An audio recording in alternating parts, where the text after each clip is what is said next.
नमस्कार, हमारा उत्तर प्रदेश देख रहे हैं आप और मैं हूं आपके साथ गौरव राजेंद्र। बुलेटिन की शुरुआत करते हैं। उत्तर प्रदेश दिवस 24-26 जनवरी का शुभारंभ हुआ। बता दें कि कार्यक्रम में उपराष्ट्रपति जगदीप धनखड़ ने शिरकत की और इस मौके पर मुख्यमंत्री युवा उद्यमी विकास अभियान के ई पोर्टल की लॉन्चिंग और उत्तर प्रदेश गौरव सम्मान 2024-25 वितरित किए जाएंगे। शुभारंभ कार्यक्रम में राज्यपाल आनंदीबेन पटेल और मुख्यमंत्री योगी आदित्यनाथ की गरिमामयी उपस्थिति रही। यह वर्ष हमारे लिए अत्यंत महत्वपूर्ण वर्ष है।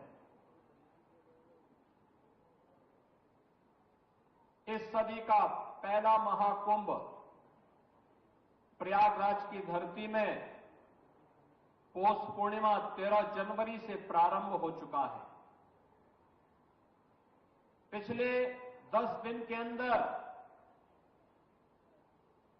देश और दुनिया से आए हुए 10 करोड़ से अधिक श्रद्धालु जनों ने पूज्य संतों के सानिध्य में मां गंगा, मां यमुना और मां सरस्वती के पावन त्रिवेणी के संगम में डुबकी लगा करके पुण्य के भागीदार बनकर के महाकुंभ त्रिवेणी का एक ही संदेश पूरे देश के अंदर लेकर के गए हैं कि त्रिवेणी का संदेश एकता से अखंड रहेगा ये देश।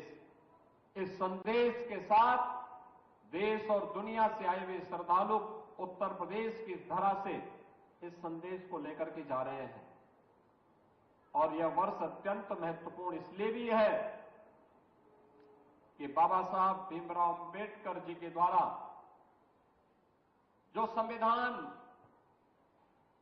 26 नवंबर 1949 को संविधान सभा को सौंपा गया था, उस संविधान को लागू करने के 75 वर्ष अगले 2 दिन के अंदर पूरे होने जा रहे हैं। भारत के संविधान के 75 वर्ष पूरे होने के साथ ही आज की तिथि उत्तर प्रदेश के लिए अत्यंत महत्वपूर्ण है। 24 जनवरी 1950 को आज ही के दिन उत्तर प्रदेश की स्थापना का दिवस भी है। इसका नोटिफिकेशन आज ही के दिन पे लागू हुआ था और इसलिए उत्तर प्रदेश के स्थापना दिवस का यह कार्यक्रम एक लंबे प्रक्रिया के साथ आगे बढ़ा है। हम जब उत्तर प्रदेश की बात कर रहे हैं, आज उत्तर प्रदेश अनलिमिटेड पोटेंशियल का प्रदेश बन गया है। लेकिन उत्तर प्रदेश अतीत में ऐसे नहीं था। इसके बारे में कहते हैं कि 1775 से 1833 तक यह फोर्ट विलियम यानी बंगाल के अधीन था। 1834 में से बंगाल से अलग करके आगरा प्रेसिडेंसी के अधीन, जिसका मुख्यालय तत्कालीन इलाहाबाद था, कर दिया गया। 1836 में इसका नाम पड़ा नॉर्थ वेस्टर्न प्रोविंसेस और 1856 में अवध का अधिग्रहण होने के बाद इसका नाम पड़ा north western provinces and Awadh. 1902 में यही United provinces of Agra and Awadh के रूप में इसका नाम पड़ा। 1937 में यूनाइटेड प्रोविंसेस पड़ा। 1949 में यूनाइटेड प्रोविंसेस में जब रामपुर जनपद जो टिहरी गढ़वाल के अधीन था और वाराणसी, यह दोनों जब उत्तर प्रदेश के अंदर शामिल हुए, यूनाइटेड प्रोविंस के अंदर शामिल हुए, तो 24 जनवरी 1950 को इसका नाम पड़ा उत्तर प्रदेश। और उत्तर प्रदेश की यात्रा जिसके साथ आज हम सब चल रहे हैं, ये गौरवशाली यात्रा उसी का फल है। स्वतंत्र भारत में हमारी स्थापना का शुभारंभ होता है। आज का उत्तर प्रदेश इस रूप में हम सबको देखने को मिलता है और आदरणीय प्रधानमंत्री जी की प्रेरणा से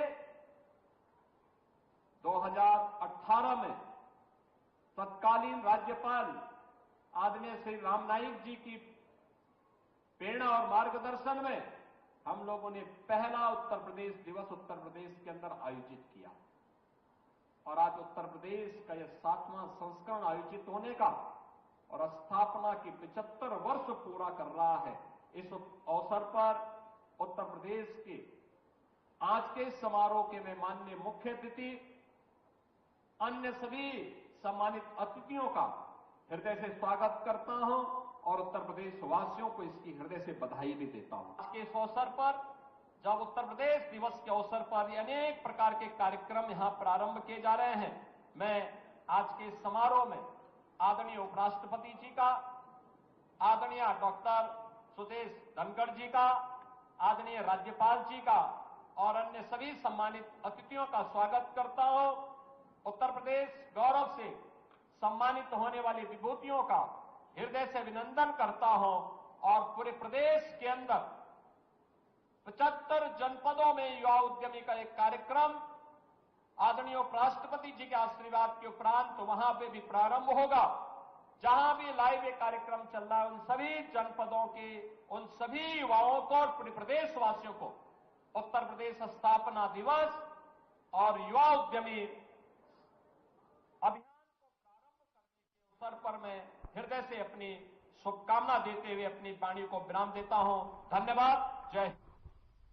सीएम योगी आदित्यनाथ शनिवार को महाकुंभ आएंगे। मौनी अमावस्या के दिन होने वाले बड़े शाही स्नान और पीएम नरेंद्र मोदी के आगमन की तैयारी जारी है। आपको बता दें कि इन्हीं तैयारियों को परखने के लिए सीएम योगी प्रयागराज दौरे पर रहेंगे।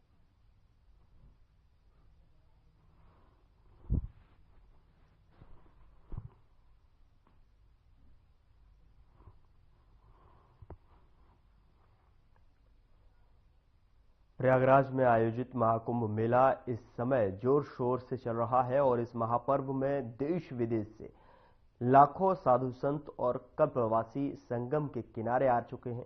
इस विशेष अवसर पर भारतीय अंतरिक्ष अनुसंधान संगठन यानी कि ISRO ने महाकुंभ के टेंट सिटी और संगम की सैटेलाइट तस्वीरें जारी की हैं, जो इस धार्मिक आयोजन की भव्यता को प्रदर्शित करती हैं।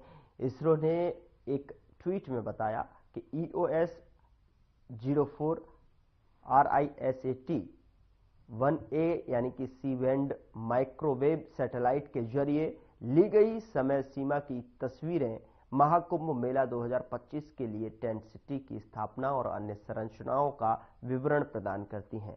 इन तस्वीरों में पीपा पुलों और अन्य बुनियादी ढांचे की जानकारी भी उपलब्ध कराई गई है। इसके अलावा तस्वीरों में प्रयागराज में स्थित भारत के आकार का शिवालय पार्क भी स्पष्ट रूप से दिख रहा है, जो 12 एकड़ भूमि में फैला हुआ है और प्रमुख आकर्षण के रूप में डिजाइन किया गया है।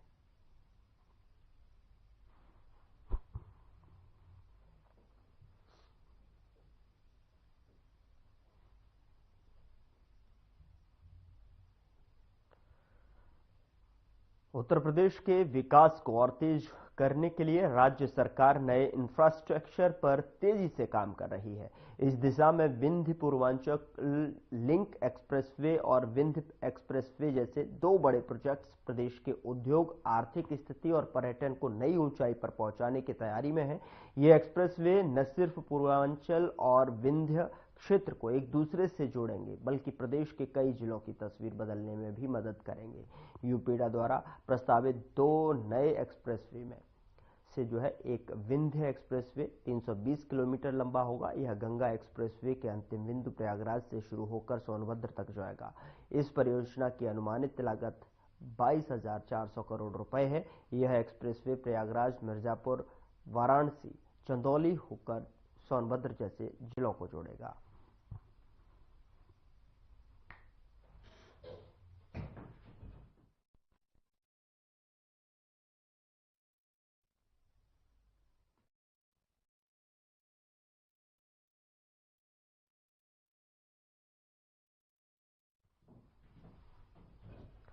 नासिक में सहकारी सम्मेलन आयोजित किया गया, जिसमें सहकारी पहल के शुभारंभ पर गृह मंत्री अमित शाह ने शिरकत की। इस दौरान उन्होंने जनता को संबोधित किया।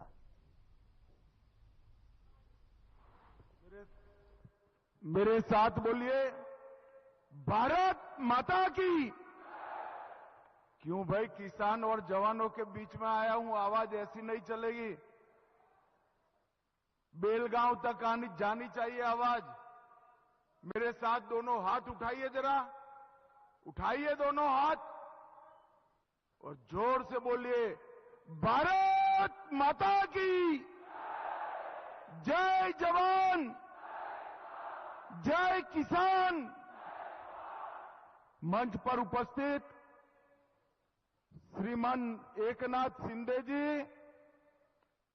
हमारे राजस्व मंत्री और भाजपा अध्यक्ष श्रीमान चंद्रशेखर बावनकुळे जी, मेरे साथी मंत्री श्री मुरलीधर माहौल जी, स्कूल शिक्षा मंत्री महाराष्ट्र दादाजी भूसे जी, गिरीश महाजन जी, जय कुमार रावल जी,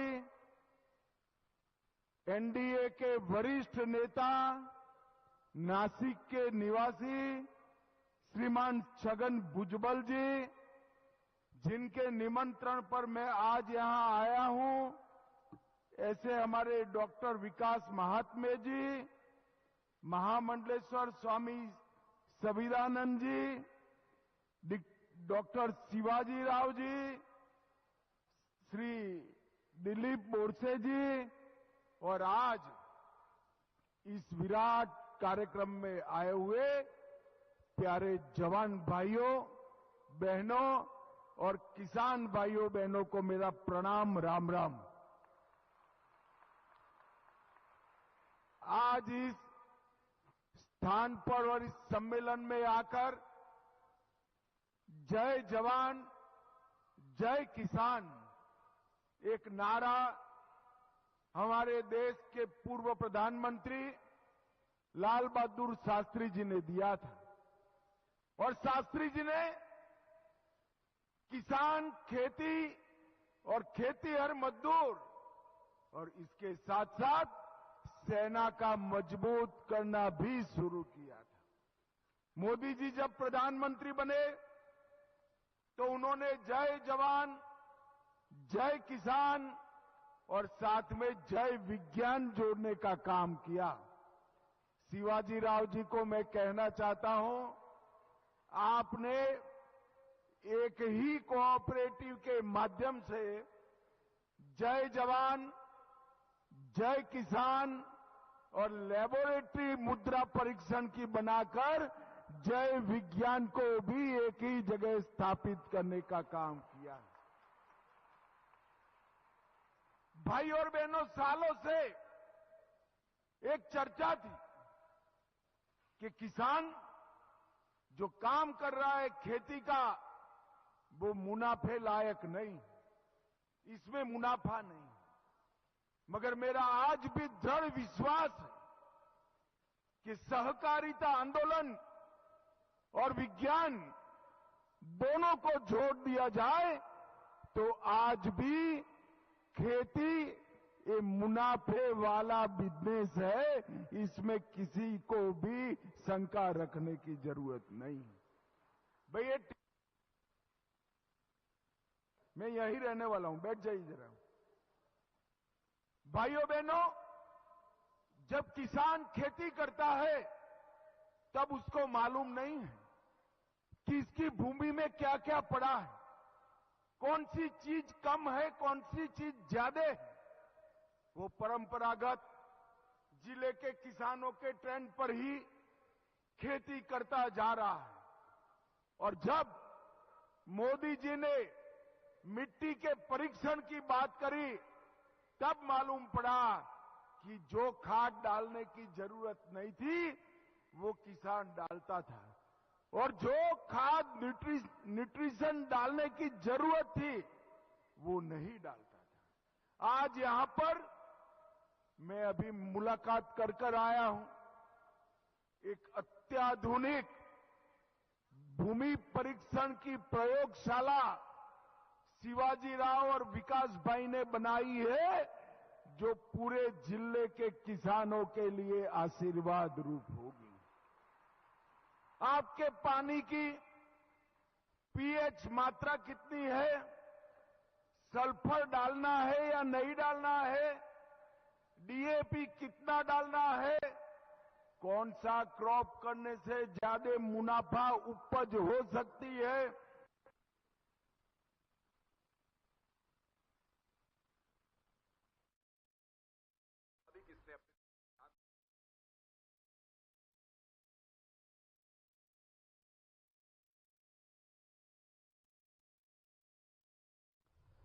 उधर महाराष्ट्र के मुंबई में केंद्रीय गृह मंत्री अमित शाह ने नवगठित बहुउद्देशीय सहकारी समिति के प्रशिक्षण सहित सहकारिता से जुड़े विभिन्न कार्यों का शुभारंभ किया। साथ ही गृह मंत्री ने सभा को संबोधित भी किया। उन्होंने क्या कुछ कहा, आइए आपको सुनाते हैं। सहकारिता क्षेत्र के लिए अर्बन कोऑपरेटिव बैंक्स के लिए और पैक्स के लिए बहुत महत्वपूर्ण ऐसे कार्यक्रम में उपस्थित श्रीमान एकनाथ शिंदे जी, उप मुख्यमंत्री महाराष्ट्र शासन, श्रीमान अजित पवार जी, उप मुख्यमंत्री महाराष्ट्र शासन, मेरे साथी केंद्रीय सहकारिता राज्य मंत्री श्री मुरलीधर मोहोल जी, श्री बाला साहेब पाटिल जी, सहकारिता मंत्री महाराष्ट्र शासन, श्री पंकज भोयर, राज्य मंत्री सहकारिता विभाग महाराष्ट्र शासन, डॉक्टर आशीष भूतानी जी, सचिव सहकारिता मंत्रालय, डॉक्टर राजगोपाल देवड़ा जी, अधिक मुख्य सचिव सहकारिता महाराष्ट्र श्री पंकज बंसल जी, और आज महाराष्ट्र और देश भर से आए हुए सभी सहकारी कार्यकर्ताओं को मेरा राम राम नमस्कार। मित्रों, सबसे पहले तो मैं सहकारिता की काशी ऐसे महाराष्ट्र में आप सभी का हृदय से स्वागत करता हूं। आज ये 3 कार्यक्रम प्रमुख रूप से यहां आयोजित हुए हैं। अंतर्राष्ट्रीय सहकारिता वर्ष की शुरुआत आज इसी कार्यक्रम से होने जा रही है। यहां पर अर्बन कोऑपरेटिव बैंक्स का अम्ब्रेला संगठन जो बनने की कई सालों से हम राह देख रहे थे, आज उसके कार्यालय का उद्घाटन भी हो रहा है। और हमने जो 2 लाख से ज्यादा पैक्स बनाने का लक्ष्य रखा है, हर गांव में एक सहकारिता संस्था, उस लक्ष्य की पूर्ति के लिए पहले 10,000 पैक्स जो बन चुके हैं, इनका ट्रेनिंग का, प्रशिक्षण का कार्यक्रम भी आज यहां पर शुरू हो रहा है। ये तीनों कार्यक्रम अपने आप में बहुत महत्वपूर्ण कार्यक्रम है। आप सभी जानते, पत्रकार मित्र जरा बैठ जाइए सेट कर भैया, मैं यहीं बैठकर बोलने वाला, यहीं खड़ा रहकर बोलने वाला हूं, बैठ जाइए प्लीज। आप सभी जानते हैं कि अंतर्राष्ट्रीय सहकारिता वर्ष का उद्घाटन भारत मंडपम में देश के सम्माननीय प्रधानमंत्री नरेंद्र मोदी जी ने किया। उसके बाद सहकारिता मंत्रालय ने भारत में सहकारिता वर्ष की मनाने के लिए ढेर सारी बैठक करने के बाद एक कार्यक्रम तय किया है 12 महीने का। इसका आज उद्घाटन होने जा रहा है। कई बार कई प्रकार के वर्ष मनाए जाते हैं, जिसमें सिर्फ सार्वजनिक कार्यक्रम, चर्चाएं और कुछ टोकनिज्म कर वर्ष को मनाने का कार्यक्रम होता है। परंतु मैं आज देश भर के 8,000 संस्थाओं में फैले भारत के सहकारिता परिवार को एक विश्वास दिलाना चाहता हूं कि सहकारिता वर्ष भारत जिस तरह से मनाएगा, इसके बाद भारत। विदेश मंत्रालय के प्रवक्ता रणधीर जायसवाल ने मीडिया ब्रीफिंग की और इस दौरान उन्होंने कहा कि आपने देखा होगा कि हमने भी देखा होगा और कई हॉलों में प्रदर्शित की जा रही फिल्म इमरजेंसी को कैसे बाधित किया गया है। आपको बता दें कि इस पर कई रिपोर्ट देखी गई हैं। उन्होंने हिंसक घटनाओं के संबंध में यूके सरकार के साथ लगातार चिंता जताई है। उन्होंने और क्या कुछ कहा, आइए आपको सुनाते हैं। You would have seen, and we've also seen several reports on how the film Emergency, which was being screened in several halls, was being obstructed. We consistently raise concerns with the UK government regarding incidents of violent protests and intimidation by anti-India elements. Freedom of speech and expression cannot be applied selectively, and those obstructing it must be held accountable. We hope the UK side will take appropriate action against those responsible. Our mission, that is our High Commission in London, remains in touch, in regular communication with our community members for their safety and welfare. So we expect the UK side to take strong, appropriate action in this matter. See, India, we have made this clear earlier as well. We are against illegal immigration, especially because it is linked to several forms of organized crime. For Indians, not just in the United States, but anywhere in the world, if they are Indian nationals and they are overstaying or they are in a particular country without proper documentation, we will take them back, provided documents are shared with us so that we can verify their nationality, that they are indeed Indians. If that happens to be the case, then we will take things forward. We'll facilitate the return to India. Now, the question you talked about numbers, at this point in time, any talk about numbers is premature. You would have seen that this visit is going to happen on 26th, 27th of January.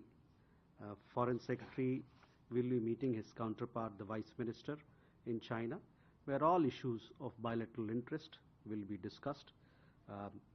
This meeting flows from the understanding that the leaders reached in Kazan, and subsequent to that, we've had meetings of the special representatives, and we've had foreign minister level meeting as well. So please, once the discussions and talks happen, then you will get a readout of what was discussed, what issues were taken up, etc. But all issues of mutual interest will be discussed. Border fencing को लेके हमारे और बांग्लादेश के बीच में समझौते हुए हैं. Border fencing इसलिए ज़रूरी है ताकि वहाँ पर जो अपराधी, जो क्राइम रिलेटेड जो इंसिडेंट्स होते हैं, उसको हम लोग बंद कर सके. बॉर्डर फेंसिंग के जो भी समझौते आज तक हुए हमारा ये मानना है कि बांग्लादेश उसको एक पॉजिटिव अप्रोच के साथ, कंस्ट्रक्टिव अप्रोच के साथ इसको इम्प्लीमेंट करेगा हमारे साथ, ताकि जिस प्रकार की गतिविधियां क्राइम को लेके, अपराध को लेके, ह्यूमन स्मगलिंग को लेके, कैटल स्मगलिंग को लेके. बुलेटिन में मेरे साथ इतना ही, पर अब वक्त हो चला है डॉक्टर राकेश गुप्ता के साथ हमारे खास कार्यक्रम प्लस माइनस का. दोस्तों, आज का